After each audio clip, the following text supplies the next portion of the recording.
Ay, ganito men. Magbabahin. Diba? Yung mga kaibigan nga natin sa Hampas Lover, sila sa Dick, nabigyan natin ng helmet. Si Bro JM, si Master JM, nabigyan ng helmet. Kinikilig ako. Ikaw pa, kapatid ko, syempre. Pumili ka na ng helmet na gusto mo. Yo! Serious? Kamera, wag ganun. Bago. Ganda bro. Sige na. Sige na yan. Congratulations! Initial Gen! Bago mo. Yan. Patuloy ka lang. At lahat ng mga pangarap mo ay matutupad. Thank you.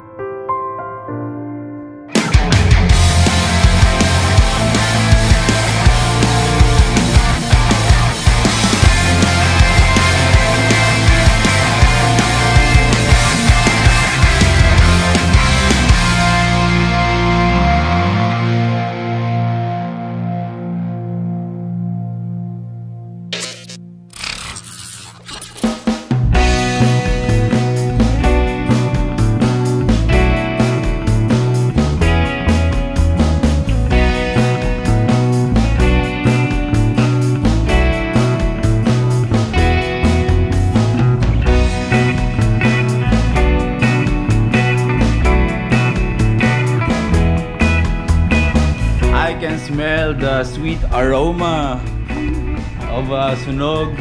Ano nga tawag dito sa ano? Paksiw. Paksiw? Paksiw na sunog. Paksiw na sunog. Paano natin natawag na paksiw to may toyo? Bigyan lang. May kanyang version. May toyo sabi mo eh. Hindi adobo to. Adobong paksiw. Adobong paksiw. Sige, tawid natin yan. Adobong paksiw. Sa sunog. Nasunog. Yan yung twist. Ha? Yan yung twist. With toyo? With sunog. With sunog? Actually, pangalawa ng sunog yan. Ito naman, nagluto din ako kahapon itong paksiw. Sunog din. Sunog din. Mahina akong magluto basta mga adobo. Basta may suka, wag niyo akong asahan. So ayun, good morning mga first timers. Normal lang naman na araw to para sa akin. May mga asikasuhin lang tayo ngayong araw na to. Kamusta ang tulog nyo? Ako, masarap ang tulog ko. Pero itong napakakulit na tong si Mimi ay ewan ko. Hindi ko alam bakit ang ingay nito. Kasi nakita niya for the first time yung sarili niya sa salamin. Ito ang bagong baby namin dito. Kaninang umaga, sa madaling araw, sabi tahol ng tahol. Yung pala, nakikita na yung sarili niya dyan sa salamin. So akala niya mayroong ibang aso dito sa loob ng shop. Takot ka? Buti pa tong ano mo, kuya mo. Tuwa to, tahimik lang. Pero mabait naman niya. Anyways, balik tayo sa topic natin ngayong araw na to. Meron tayong gagawin. Lalabas tayo. Hindi ko pa sure kung mamaya lalabas tayo. Pupunta ng mall para bumili ng mga kakailangan natin sa loop. Siyempre marami na akong mga damit ng mga dry fit dyan, pero kailangan ko pa magdagdag ng mga t-shirts na mga dry fit.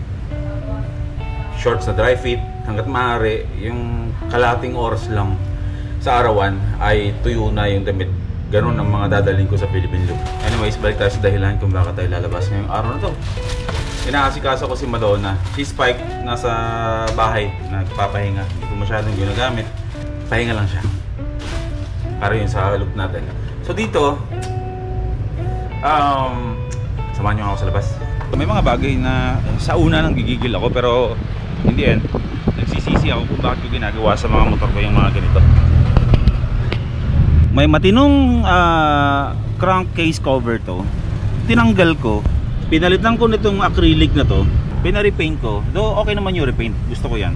Pinalitan ko nito. Tinanggal ko yung foam. Tinanggal ko yung ganito. Iniwan ko sa shop. Tapos na ako ng paggawa. And then dumating yung araw na hinahanap ko ngayon yung dati kong ganyan. Hindi ko na gagawin ito sa mga motor ko. Mga ganito no. Forma. Tapos bandang uli ako ng problema. Nagawa ako sa Shopee ng isang legit na crankcase cover. Para dito, para ibalik natin dito. Yan, babalik natin yan dyan. Good as stock ulit siya. Pero kasi naiirita ako nung una. Maganda siya sa pandinig ko. Pero nung huli, naiirita ako, walang ginawa kundi sumipol si Madonna. Tapos yun pala, meron palang hindi magandang effect yun sa CVT, sa belt. Kasi nga, dahil nga kulob, hindi makasingaw yung init sa loob ng CVT is lumulutong ang belt. Hindi ko alam kung anong belt. Ayoko nang gawin yung mga ganito. Siguro stock na lang talaga. Kakapit natin to. Yes sir! Sticker! Oh wait lang. Pingin ako sticker bro. Ayan. Oh bro. Sticker. 50 pesos lang yan. Kaya tapos ko dito nawakan eh. Ha? Madalas ako dito. Madalas ka na dito tumatambay. Pag umaga, hindi naman ako tumatambay. Nagtrabaho ako dito. Thank you. Oh, sige. Sa ano? Sa North Loop ninyo. Ay, Tapos na! Sige nga ako, nanonood ka sa akin. Pumunta kayo ng Aurora, tapos paikot sa Luzon. Ay, yung paparating na event, anong ano? Nakauto ko na pala na event eh. Pero nagada ka sa pinakamabang ng loob. Ano? Abang loob eh. Barangay Loop. Yeah. Barangay Loop is real. Philippine Loop bro. Philippine Loop. Aray ko! Look! Lumalakas ah. Sige ha. Ingat ka, ingat. Okay, balik tayo sa topic natin. Ibabalik natin itong crankcase cover dito kay Madonna. At lalagyan natin ng foam ulit ito. So labas tayo ngayon. Bibili lang ako ng mga bolts para dito. Kaya tama yung sinasabi ni Biyahe with Ken. Stock is look. Pangayon ka ba dun? Stock is good? Siyempre.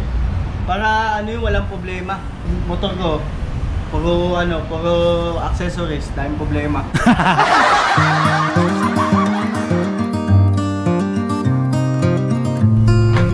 Sabay mga damit ko.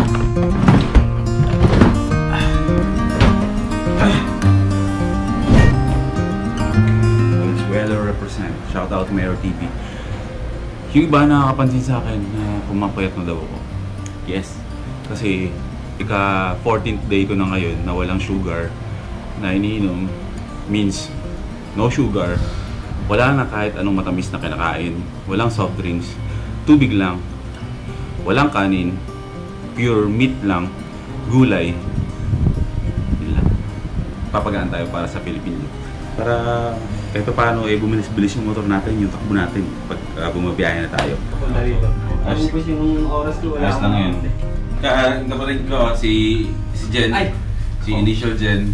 Nagsimula na siya mag-upload sa kanyang Facebook, may dalawang, sa kanyang YouTube may dalawang upload na siya doon sa Initial Jen. Sa mga hindi pa nakaka-subscribe, nasa comment section ng kanyang channel. Hindi ko na siya pinapakalala, kilala niyo siya sa akin, yung pagkasama ko, pero yung personal na buhay niya, yung mga pinagdaanan niya, at bago niya pasukin ang motovlogging, nandun mapapanood niya sa channel niya. So, andyan sa description, andyan din, nakapin sa comment section yung channel niya. Yan, subscribe na. Thank you. Salamat kay bro. Motovlogger niya. Tubig ko. Litrong tubig ang iniinom ko kada araw.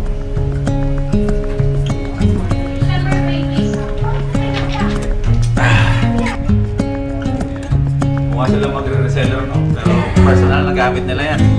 Good luck sa rides ninyo ha. Haba pa naman yan, or sa garay. Thank you. Maraming salamat. Okay, ito pala, disco. Okay, huwag na natin patagalin. Total naman, andito naman na tayo sa... Ay, ganito men. Diba? Yung mga kaibigan nga natin sa Hampas Lover, sila sa Dick, nabigyan natin ng helmet. Si Bro JM, si Master JM, nabigyan ng helmet. Kinikilig ako. Ikaw pa, kapatid ko, syempre, bibilin mo yan. Pwedeng wala. Oo, si Bro John Engero Oo. meron din Ayaw mo. Ikaw pa kaya? Siyempre, bayaran mo yan. Ano ba yung hindi ko na ginagamit na helmet sa Ayan, tulad ng iba. Nagsiselo si J Mark. Ay, meron siya! Meron na! Sana all, oh. Okay, pwede rin Jane, 5% discount, 3 hulugan. And pumili ka na ng helmet na gusto mo. Yo! Serious? Kamera, wag ganun. Tontuwa oh. O sige na, ano na yung gusto mo dyan? Totoo. Hindi. For the vlog lang to. Pag natapos yung vlog, kukunin ko ulit sila yan. Para kanwari, mabait tayo sa vlog. Hindi, joke lang. Paano yan? Ubra ba sa akin yun?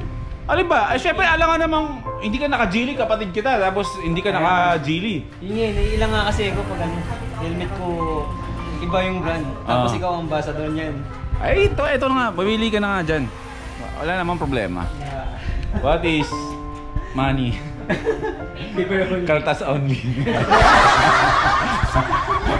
O sige na, pumili ka na dyan, bro. Marami nga ano sa akin. Ito? Itong pink? Oo. O sige. May stock ba tayo niyan? Parang gusto ko yun. O sige, hingin natin yung stock. Okay na, sige nga bro, sukat mo.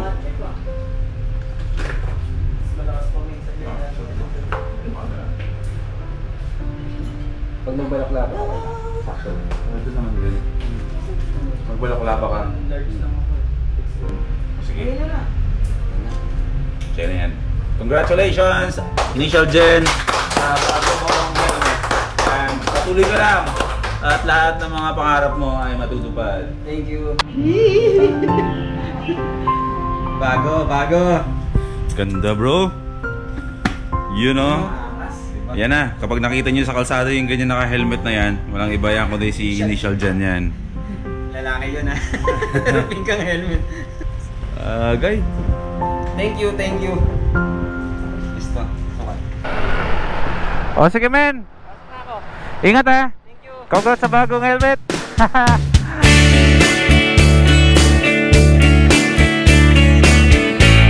Hindi may tago yung saya ng kapatid ko eh. Andyan lang naman ang kuya. Walang problema. Masisipag naman yan. Ayan ang mga dapat sinusuportahan talaga. Yung mga tao masisipag. Okay, diretso na tayo sa lakad natin today. Magandang simula ng araw natin. May bumili agad ng mga helmets. Plus ayun pa, yung kapatid natin na bigyan natin ng bagong helmet. Ayos na, masaya na ang araw. Nasimulan natin na mabuti. Yung gawin na natin yung mga personal na lakad natin. Pupunta lang ako ng Yamaha Balagtas instead of Yamaha Malolos. Kasi matraffic dun eh. Ginagawa yung daan, dito tayo sa medyo maluwag. May dala akong parang 400 pesos lang eh. Sana magkasya to para dun sa mga bolts. Siguro mamaya pagkatapos kong gawin to, kahit di ko na i-vlog, pupunta ako ng SM Marilao, mga first timers. Mamimili ako ng mga sinasabi kong kailangan kong dry fit sa Philippine look. Hindi ko na i-vlog, hindi naman masyadong interesting. Kapit bayan lang kasi namin dito sa Giginto, yung Balagtas eh. Giginto, and then dyan, ano na yan, Balagtas na yan. Sana matapos to within a week, wala na tong pag-uulan-ulan. At 2 linggo at kalahati na lang yata eh. At konti na lang eh, babiyahe na tayo. Sobrang hassle kasi yan bumabiyahe ng umuulan. Hindi naman tayo pwedeng maging all weather tayo at umuulan eh. Maliligo tayo muna biyahe kasi mahabang ilang days tayong aalis eh. Hindi pa pwedeng ulanin, narawin tayo sa biyahe, magkakasakit tayo. Yan ang papaka-ingatan natin. Bukawi na to. Balik tayo. Ito ang Yamaha. Okay, wait lang. Bakit hindi ko malalagpasan? Puro tayo kwentuhan eh. Nandito na tayo. Okay, wait lang. Sir, meron po kayong bolts po para sa crankcase cover ng Aerox? May binibenta kayong ganun? Wala kayong stock? O sige sir. Oo. Wala. O sige, thank you. Yun lang, wala. Tayo tayo. Try natin pumunta sa isang Yamaha. Yung mga nagtatanong dyan kung saan located ang First Time Moto, may First Time Moto tayo sa Sumapang Matanda sa Malolos. Tapos itong main, dito yan sa Barangay Tuktukan, Giginto, Bulacan, in front of DV Mart. Hanapin nyo lang yan, DV Mart sa Waze or Maps. Tapos ito, makikita nyo na yung First Time Moto. Yan, 10% discount tayo on selected items only, no, hindi lahat, 10%. Available na yung mga Hampas Loopers jersey dito. Orderin nyo na sa Shopee. Pupunta ulit ako ng Yamaha. Itutuloy ko lang. Kumain lang muna ako. Welcome muna natin si Master JM nandito. Bro, iiwan muna kita saglit. At kailangan ko lang yung bolt na yan. Kayo muna dyan madam mag-usap. Pinag-uusapan kasi nila ang Hampas Loopers jersey. Gawin ko muna yung sarili kong ganap, ha? Sir, iwan ko po muna kayo, ha? Sige. Salamat. Nag-CCI. Okay, tuloy tayo. Negative tayo dun sa Balagtas, eh. Mabilis lang to. Kung wala talaga, edi mauwi tayo sa Gold Bolts. Basta may kabit. Ang init ang upuan ko. Mabilis lang tayo at andyan ang ating master. Namiss ko yung master JM natin at busy din dyan sa trabaho. Pero pareho na kaming mga gigil talaga. Gusto na naming umalis, eh. Yeah. Bukas ay pupunta tayo ng Marilake. Dala ko si Tosino. Makikipag-meeting na tayo sa mga Philippine Looper. Breakfast, coffee ride. Ang problema ko lang isa Sabado nga pala yun, no? Nagbabakbaka ng mga rider doon. Isa yun sa mga dahilan kaya ayokong pumunta ng Marilake dahil nga sa ganyang klase ng pagdadrive ng mga rider doon. Gawain ko rin naman bumangking pero hindi talaga sa ewan. Basta ride safe na lang sa atin bukas sa amin. At makikipagsabayan tayo dun sa mga umalagawa sa Marilake. Si Tosino lang naman dala ko. Hindi naman ako pwede magpabilis doon kasi mayroon akong problema doon sa motor na yon. Madulas yung gulong. Magko-coffee lang tayo doon, kwentuhan, hingi ng konting tips. Tsaka syempre isang karangalan yun na makakausap natin for the first time ang isang babae na solo rider na nakaikot na ng Pilipinas 6 na beses na. Legit. Pira, no? Solo pa. Isipin yung gaano kalakas ang loob nung babaeng rider na to, no? Si Ma'am Gemily. Kung alam niyo, search nyo sa Facebook. Grabe, 6-time Philippine Looper, solo. Diba? Kung nagagawa nga ng babae, how much more tayong mga lalaki, diba? Pero weirdo lang, no? Nagiging inspirasyon natin ng babae. So hindi mo talaga masasabi na hindi kayang gawin ng mga babae ang kayang gawin ng mga lalaki. Saludo. Bukas yan, makikita nyo siya.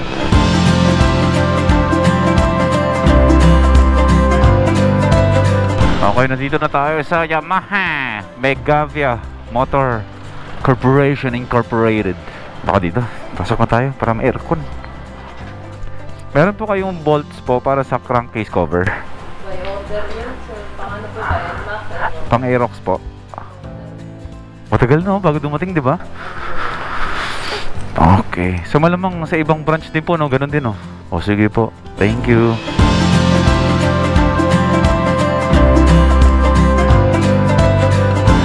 Meron kayo ditong mga bolts para sa crankcase cover. Yung buong set po na yun, isang set po. Wala po. Wala po. Tara, wala. Negatives.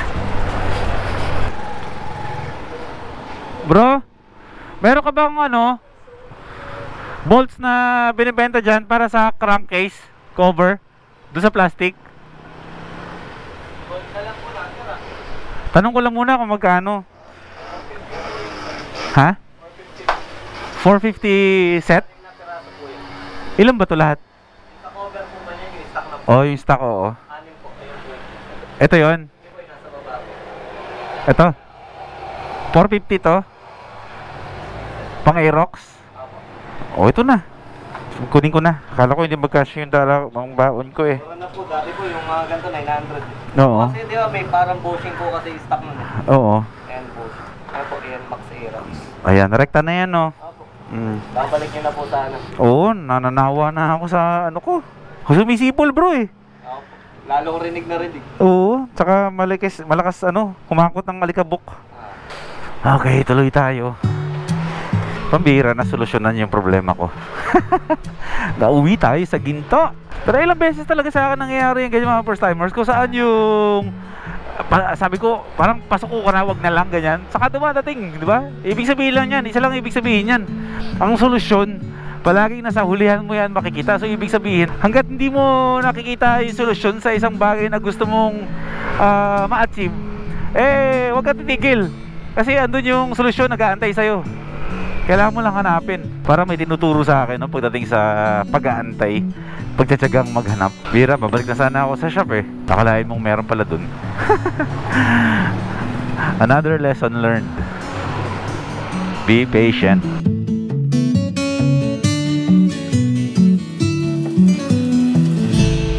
Okay, nandito na tayo sa shop. Nandito pa rin si Master GM. Inaayos dito yung mga orders, mga pa-orders niya. Ang dami oh. Good for delivery na ba yan, bro? Deliver ko ngayon yan, bro. Tapos may sila dyan, may free taste sa Sa'yo? Sa'yo? Sabi ko na nga ba eh. Nagsasabi siya sa akin nung narinig ko, sabi ko baka nagre-read between the lines na naman ako. Free taste sa'yo? Ayan o, sa lahat ng mga order dyan o. Gusto makatikim ng free taste. Lalong marami ko order. Sige. Isang gabi lang Sa mga, sige pa sa mga lady riders. Oo. Sa mga lady riders na gustong umorder ng Hampas Loopers jersey, magkasamang free taste. Magdidit. Isang gabi lang ha, baka kayo ha, pamiyasa kayo. Ito bro, stocks mo to. Oo. Lista mo, madam. Konti na lang natitira sa atin oh. Pero sa mga taga Bulacan dyan ha, baka taga Bulacan kayo, 1,200 pesos lang. Mag-message lang kayo sa First Time Motomain. Ako mismo magdadala sa inyo. Walang delivery charge. May kwentuhan pa tayong mangyayari. Basta timplahan nyo ako ng kape. Magkwentuhan tayo. No? Mahal, pwede ba ako pa-free taste?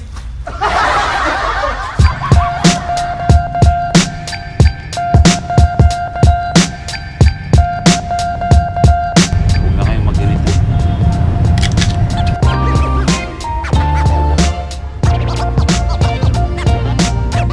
Open lang pala yan. Oh bro, di may ganito yan. Tinanggal ko na. Gabi ko muna to. Tapos, Magkano ko mo? nakasale eh. 550 lang. Pero 700 to alam ko eh.